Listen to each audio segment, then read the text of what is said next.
Mortadelo y Filemón acaban de cumplir 60 años. La primera vez que aparecieron en el kiosco fue el 20 de enero de 1958 en el número 1394 de la revista Pulgarcito. Se trataba de unas viñetas en blanco y negro protagonizadas por dos agentes secretos. Uno llevaba bombín y paraguas y el otro fumaba en pipa, parodiando así a Sherlock Holmes y Watson. Mortadelo y Filemón han cambiado mucho desde aquel entonces y han animado las tardes de varias generaciones de niños y no tan niños que hoy en día siguen leyendo esas historias, esas aventuras. Francisco Ibáñez, buenas noches y bienvenido. Hola, buenas noches, ¿qué tal? ¿Cómo está usted? Jodidillo, plan de plata. Como está obligado en estos tiempos. Medio resfriado, bueno, ¿verdad? Medio resfriado encima, pero bueno, ya se marchará el maldito. Ya. Nada, pues justamente por eso. Hombre, os lo agradezco ya a vosotros. Que ha venido medio malito. Me he acordado de mí. A mí aún se me hace cuesta arriba, se me hace difícil de entender que al cabo de 60 años, todavía esos personajitos, esos que yo hice, que lo hice en un momento dado por salir del paso. Me pedían con urgencia 2 personajes. Yo dije, mira, vamos a hacer 2 personajitos para trabajar durante este año. Entonces, tranquilamente, ya pensaré otro para que me duren mucho. Aquellos personajitos que yo hice para salir del paso en un año, lleva 60 ya. Y además calvos para que fuera más fácil. Me maravilla, de verdad que sí. Bueno, y los llamó Mortadelo y Filemón, pero he leído que barajó otros nombres. Mr. Cloro y Mr. Yesca, agencia detectivesca. Sí, habían varios nombres. Lentejo y Fideíno. Ocarino y Lentejo o algo Exacto. así. Hubieron varios nombres, sí. O sea, tenía hambre cuando los dibujó. Bueno, pero en aquel momento se hizo por eso de la mortadela y aquellos tiempos y tal, de hambruna y esto. Pero yo siempre digo, cuando me preguntan esto, el nombre y tal, cuando me preguntan, oye, tardaste mucho en hacer estos personajes, en crearlos y tal. Entonces, realmente yo y otros como yo, otros compañeros de profesión, bueno, nos ponemos gordos, nos hinchamos y decimos, uy, costó horror, en aquello estuvimos trabajando horas, días, semanas, dibujando, borrando, rompiendo todo mentira, de verdad, todo mentira. Mira, en un día, en una tarde se pueden crear 20 personajes, eso es la pura verdad. Coger el lápiz, coger un papel, pim, una cara, otra. Entonces, entre esos 20, uno lo termina un poquito más para que le guste al dire. Vas con los 20 personajes, se lo enseñas al dire dice, claro. O sea, usted sabía los que iban a gustar, ¿no? Ya tenemos el personaje. Sí. Lo difícil empieza cuando llevas con ese personaje, llevan hechas 100, 200, 300 páginas, cuando tienes delante aquella página que parece que te vaya a dar un bordisco las narices, esa página en blanco, o aquello de, ¿qué pongo ahora? ¿Qué hago? Eso es lo verdaderamente difícil del personaje del cómic. Lo demás, nada, es pan comido. Bueno, y para celebrar los 60 años, Mortadelo y Filemón han tenido como misión que el presidente de los Estados Juntitos y el de Colea Daliva se entiendan. Sí, ahí nada. Esto se hace, esto ya lo veo muchas veces, no por hacer crítica social, ni política, ni otras zarandajas, no, yo no entro nunca en política y tal, pero de cara al lector, esto, mira, si fuera siempre la historieta, aquello clásico, el guardia persiguiendo al ladrón, o el ladrón persiguiendo al guardia, lo que fuera, ya estaríamos visto, y hace tiempo que habría desaparecido, la historieta del mapa habría desaparecido. Pero meter estas cosas de actualidad, o sea, que el lector de la historieta al mismo tiempo está viendo esos personajes ya en plan más serio, bueno, más serio o más de risa, no sé, lo está viendo en su vida normal y corriente, como en este caso el presidente, el Trump, el chino, y otros muchísimos personajes. Le hace ilusión, al lector le hace ilusión. Eso es lo que está viendo en televisión, lo que os está viendo a vosotros por radio, lo que está mirando en los periódicos y tal. Le parece una cosa, no sé, que entra de lleno en su vida y tal. Y quizá a última hora se trata de eso, de que le guste al lector y vender más, sencillamente. También he leído, por ejemplo, que es mentira eso de que vienen las musas al tablero y te soplan. Que eso es mentira. Nunca, mira que me hubiera gustado. Que hay que trabajar más de una vez lo hubiera trabajar. agradecido, ver una musa de esa sentada en mi tablero soplándome la oreja, lo hubiera agradecido, pero más de una y más de 2 veces. No ha venido jamás, no. Nunca. Mi musa... Pues casi te diría que es mi muso, que soy yo mismo. Cuando tengo eso que te decía antes de la página delante en blanco, me parece que te vaya a morder y tal, te giras, coges un libro cualquiera de los míos, publicado hace 10, 20, 30, 40 años, me lo empiezo a ojear, me lo empiezo a releer otra vez, empiezo a ver aquellos gags que traen más o menos gracia, para mí tienen mucha, y hasta yo mismo me digo, este muchacho tiene gracia, llegará a hablar de mi propio trabajo. Y cuando has estado releyendo un poco de tiempo mis propias cosas, es como si me hicieran una autotransfusión de mi propio humor, parece que como si la mente se despertara otra vez, sí. Vuelven otra vez la idea, vuelven a brotar, y ahora ya seguida, aquí no ha pasado nada. Bueno, y también usted se mira por las mañanas y le pasa sus problemas a los personajes, ¿no? Bueno, ojalá pudiera, un poco de eso hay. Ojalá podía pasárselo. Pero para reírse de lo que le pasa. No, pero mis personajes últimamente lo estoy reflejando también en ellos, lo mismo que le pasa al autor. También tienen su reuma, su ciática, por eso. su esto, su otro, lo demás allá. O sea, estamos exactamente igual, pero lo que pasa es que solo he pasado al personaje para que no dijeran, oye, ¿qué está ocurriendo aquí? El autor está hecho una cataplasma, en cambio los personajes después de 60 años están vivitos, saltando y coleando y tal. No, también les hago toda esta cosa. Y además tienen su gracia también, ¿eh? Claro. De lo terrible que es cada cosa de esa, pero reflejado en la historieta tiene una gracia tremenda. Sí, se ríe un poco, por lo menos. Bueno, tengo que decir que se ha publicado Mortadelo y Filemón el 60 aniversario, el gran libro de Mortadelo y Filemón y mis aventuras favoritas de Mortadelo y Filemón, ¿eh? Eso es actual, ahora. Pero yo no sé si está preparando usted algo especial para, por ejemplo, el Mundial de Fútbol de Rusia, aunque sé que no le gusta demasiado eso del fútbol. No, en absoluto. En absoluto. Mira, pero claro, nos hemos acostumbrado a que Mortadelo y Filemón estén presentes en acontecimientos históricos. Han de estar, claro. Tanto en el fútbol como en las Olimpiadas y tal, de estar presente. Como claro. Con esto del fútbol, a veces me decía, ¿tú entiendes lo tuyo de fútbol? Y hombre, mira, yo de fútbol, ¿has ido mucho? Sí, he ido 2 veces. O sea, la primera y la última. A mí ya me gustó. Además tuvo mucha gracia aquello. Recuerdo que yo era muy jovencito, fui con mi padre. Entonces, en el antiguo estadio de Montjuïc, cuando antes de que se renovara, de cara a Olimpiadas y tal, ¿no? Había una final de, no sé si era el Barcelona y el Español, ya no recuerdo lo que era. Mi padre quería ir, yo lo acompañé, había una multitud allí, entonces la entrada general no había asientos, estabas de pie, la multitud se movía, la multitud se fue llevando, a mi padre se lo fue llevando, yo decía, papá, y mi padre se volvía y decía, hijo, cuida de tu madre, hijo, nos veremos. Aquello fue tremendo, ¿no? Pero bueno, a pesar de no gustarme el fútbol, a pesar de no entenderlo, yo cada 4 años hago claro, por eso lo digo, justamente. Y los demás pues se han hecho extraordinarios, se hizo a los 25 años, al 25 aniversario, al 30, al 40, ahora al 60. Yo casi estoy... Eso sí que quiero que sea algo muy especial. Estamos ahora en el 60, cuando lleguemos al 100. Tiene que ser algo de maravilla. Hombre, eso, y además lo vamos a contar aquí en la eso, radio, ¿eh? Seguro. Por cierto, hablando de su familia, más de 60 años dibujando casi a diario, sin fines de semana, sin vacaciones. ¿La familia qué dice respecto a eso? Puedes contar. Lo mejor que oigo de mi mujer es que dice a veces, hijo mío, tú en tus historietas debes tener mucha gracia, pero aquí eres un palo que no hay quien te aguante. Y me temo que tiene muchísima razón. Seguramente. Bueno, al principio de su carrera, a las firmas de libros acudían muchos niños. Muchos de sus lectores han crecido, de manera que hay bastantes adultos también entre sus lectores actuales. ¿Ahora ya no se escribe pensando en un público infantil? Es decir, cuando usted imagina al lector, ¿se lo imagina siempre adulto ahora? Me lo imagino ahora de todas las edades. No puedo ¿Sí? pensar en el lector como niños. Esto que dice es cierto. Al principio, al firmar ejemplares, el público era eminentemente infantil. Sí, casi claro. el 90 y tantos % eran niños y tal. Luego, poco a poco ha ido cambiando de una forma... Casi no te dabas cuenta, pero ahora mira y dices, ¿qué demonios le ocurre aquí? Antes eran todos niños y había muchos mayores que afortunadamente siguen siendo niños. En sí, plan, es verdad. Para diversión, justamente por eso le pasar viene un a rato usted. entretenido y tal, siguen siendo niños. Sí. Y a veces vienen con la misma o más ilusión que el niño. A veces me viene un señor con un libro que está correoso, un libro que podías apretarlo y caería en una gotica de aceite de las veces que se ha mirado y repasado. Esto lo guardo de hace 30 o 40 años, porque a mí mi padre me llevó a que viera tus cosas, que leyera tus cosas, y al abuelo también le gustaba, y al bisabuelo también, y también, entonces, bueno, no, y en el libro se nota, ¿eh? Eso no, es para decirle, cómprese uno nuevo. Lo he leído toda la vida, y eso es bonito. Por cierto, usted dice algo muy duro, y es que desde que aparecieron los videojuegos, los niños leen menos tebeos y eso hace que cuando sean mayores lean menos libros. Exactamente, sí, yo eso lo he visto, además lo he palpado con mis propios nietos. Sí, a mis nietos sí les gusta mucho lo que yo hago y tal. Y no creo que todavía en su edad no lo hacen para quedar bien conmigo ni nada de eso, ni muchísimo menos, ¿no? Pero creo que sí, se entretienen conmigo, con mis libros, lo cogen para irse a dormir, cogen un libro mío, hasta a veces los hago hasta reír, es maravilloso eso, ¿eh? Pero bueno, pero yo veo que cuando ellos disfrutan de verdad, cuando cogen esos cacharros, las tabletas, que no son de chocolate también les gustan ya, pero les gustan más esas, se ponen ahí con los deditos a tocar teclas y tal. Yo miro de lejos porque yo no sé hacer funcionar nada de todo eso, no tengo ni idea. Veo como ellos mismos casi se fabrican su propia historieta, hacen ir al personaje por donde ellos quieren. Tiene una gran ventaja. Para el niño, esos bichitos negros que se llaman letras siempre han sido odiosos. Son las cosas que nunca lo han aceptado, lo tenían que aceptar porque no quedaba más remedio.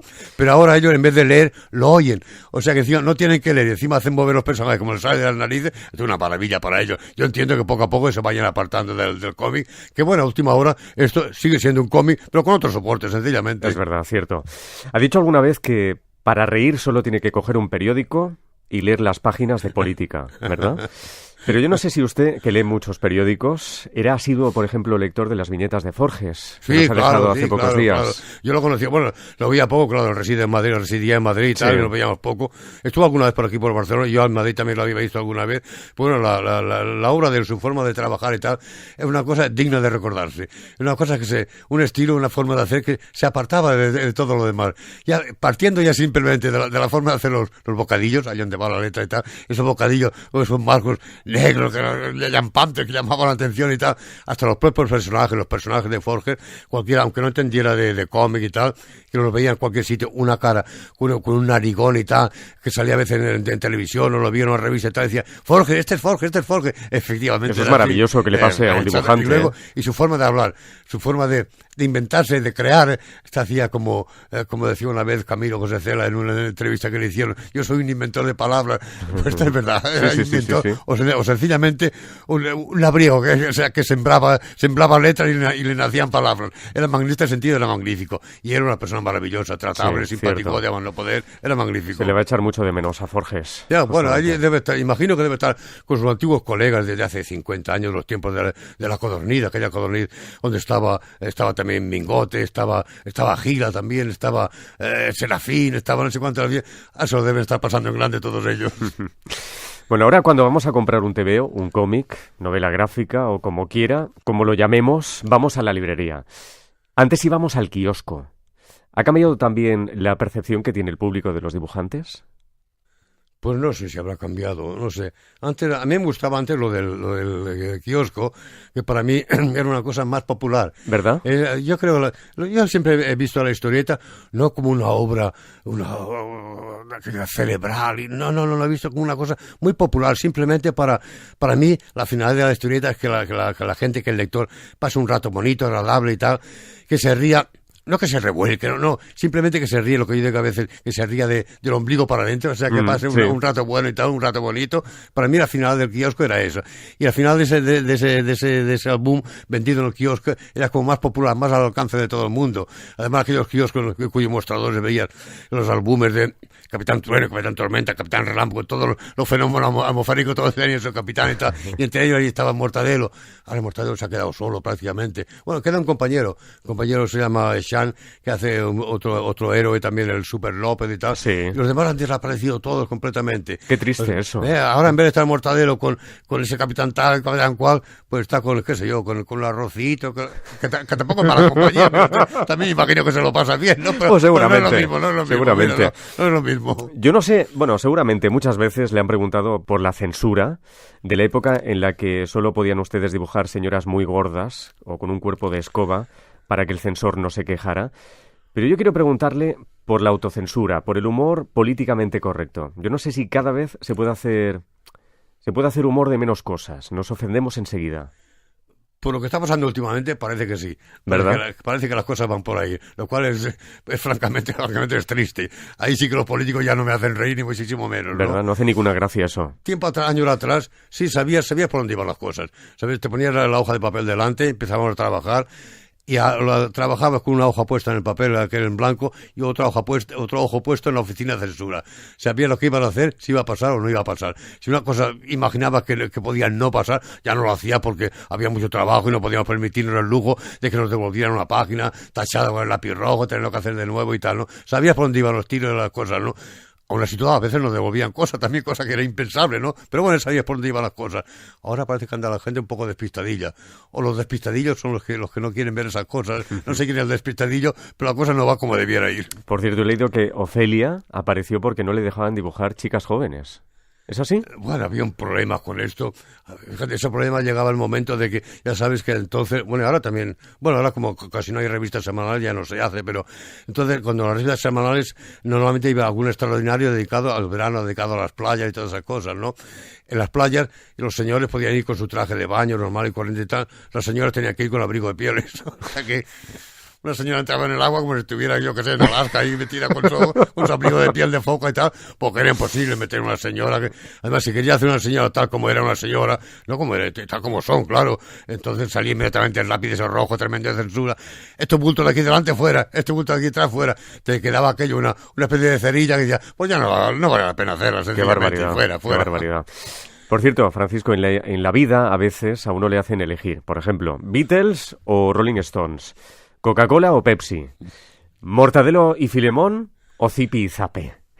Yo no sé si usted y Escobar se llevaban bien, aunque fuesen rivales en el kiosco. No, era rival, ni muchísimo menos. El Escobar era un hombre magnífico también, sí. un gran trabajador. Se llevaban bien, entonces. Sí, yo a veces hablo de lo mucho que trabajo y tal, a veces digo que en la hora 24 me pongo la hora canaria para trabajar una hora más y tal. Me parece que el Escobar en la hora 24 se ponía la hora del otro extremo del mundo para tener 12 horas más para trabajar. Era un trabajo tremendo, espantoso. Bueno, casi como usted, terrible, ¿no? Y además era también un hombre muy, muy tratable. Era un hombre que no se limitaba también, a pesar de lo mucho que trabajaba, le quedaba, no sé dónde se lo sacaba, le quedaba tiempo para hacer alguna obrita de teatro, hacer caricatura, hacer esto, hacer lo otro. Era un tío magnífico. Hubo unos años, después de que usted rompiera con Bruguera, en los que no pudo dibujar a Mortadelo y Filemón por una cuestión de derechos. ¿Cómo recuerda esa época? Porque tenía que dibujar, tenía la necesidad de seguir dibujando.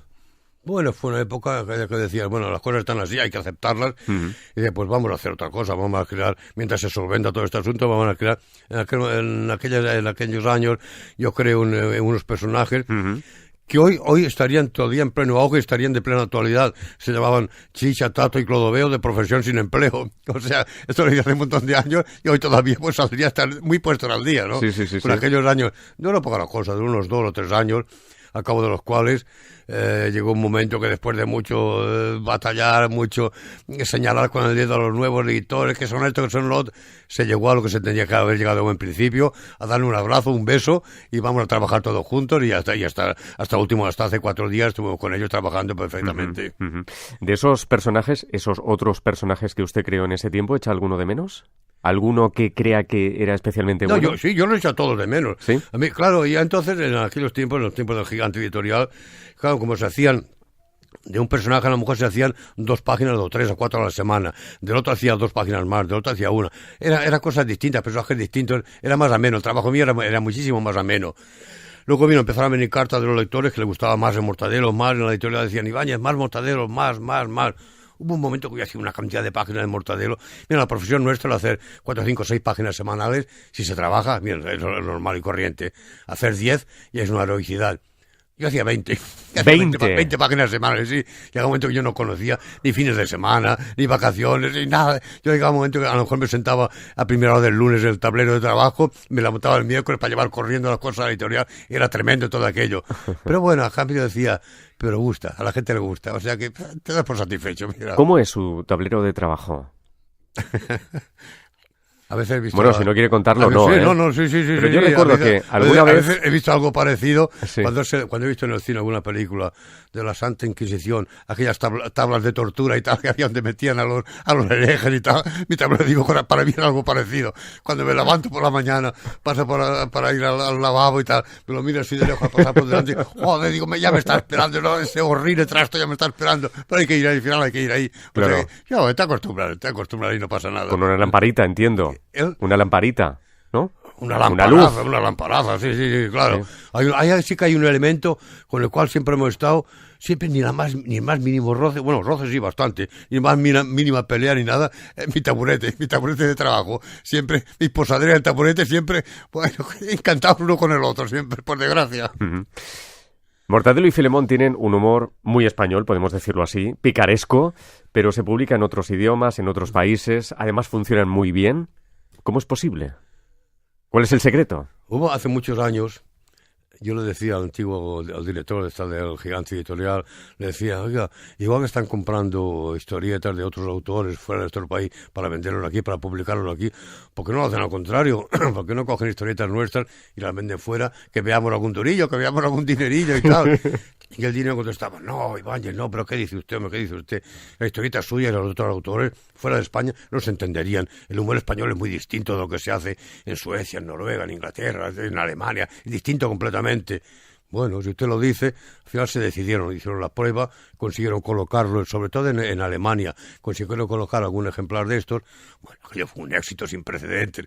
Yo recuerdo que incluso iba, cuando a la feria de Frankfurt, yo iba a firmar ejemplares allí a Alemania, había unas colas tremendas, igual o más grandes que aquí en España. Yo recuerdo que me sentaba allí, además era dificilísimo aquello, que cogían un álbum para dedicarlo, your name, please, y contestaban, Karlsruhe. Y yo, bueno, vale. ¿Qué dice ahora? ¿Qué escribo? Me acuerdo que me pusieron una, dije, oye, que aquí no nos aclaramos. Me pusieron una chica allí una traductora, para que me dijera a mí lo que era aquel nombre, está. Y la tuve que decir, márchate, igual déjalo correr. Porque con la primera que vino, con eso de cómo your name please, Schaffhauser, vi que ella cogía un papel, se lo ponía delante y le decía, escríbelo aquí. Y decía, oye, esto también sé hacerlo yo, y no me hacía falta una traductora. Decía, sí, pero es que en alemán los nombres se pronuncian de una forma y se escriben de 14 maneras distintas y tal. Pues vale, déjalo. Pero sé que fue un éxito tremendo. Y se vendió en todos los países, en Alemania, en Grecia, en Holanda, en Francia, claro, también, en Italia, en muchísimos sitios. Uh-huh. Para mí tenía gracia sobre todo ver traducían lo que era la historieta, cada uno en su propio idioma y tal, pero cada país le ponía su propio nombre a los personajes y habían algunos que eran muy parecidos a los nuestros. Los franceses pusieron simplemente el Mortadel et Filemón. Los franceses me lo afeminaron, los amariconaron un poco, daban Mortadela y Filemona y tal. Pero a mí me hacía gracia las ediciones de los finlandeses y tal, aquello eran 14 consonantes con una vocal en medio, aquello no había ser humano que lo leyera, aquello solo tenía gracia. Eso también, he comido esto, por igual que ocurre aquí, pues también aquí bastante, también que se ha desaparecido ya. Por cierto, ahora creo que lo vuelven a intentar ahora, se vuelve a intentar en Alemania y creo que vuelve a tener quizá tanto éxito como tuvo entonces, a ver si es verdad. Vaya usted a firmar, y compruébelo, aunque me digan Fausen es igual. Yo también firmaré Strong Job, como mi letra, a fin de cuentas, no la entiende ni Dios ni yo mismo, pues igual será, igual que me lo dicen, igual lo escribiré. Por cierto, este próximo San Jordi también va a firmar, ¿no? Entiendo, este año. Sí. Porque claro. Siempre es usted el que más colas tiene. Alguien me decía, mira, yo a veces te he ido a buscar el día de San Jordi, o por ejemplo allí en Madrid, el día de la Feria del Libro y el Retiro y tal. Dice, no he preguntado por ti, no hace falta. He mirado desde lejos, allí donde he visto una cola inmensa de gente intentando avanzar y tal, allí está Paco. Y efectivamente, así sigue siendo aquí. Bueno, pues este año iremos a ver al Paco firmando ejemplares, seguramente para celebrar estos 60 años de Mortadelo y Filemón. Ahí os espero, venga. Francisco Ibáñez, muchísimas gracias, un placer. Gracias a vosotros, un abrazo, soy de gordo y hasta siempre. Gracias, adiós.